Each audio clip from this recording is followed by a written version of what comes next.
How to fix Pandora app not working. Hello and welcome back to our YouTube channel. Without any further delay, let us get started.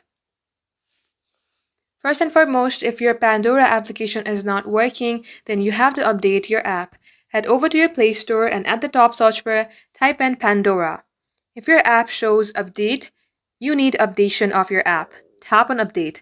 But if your app shows open, just know that your app is already updated. Now tap onto your settings application from your device.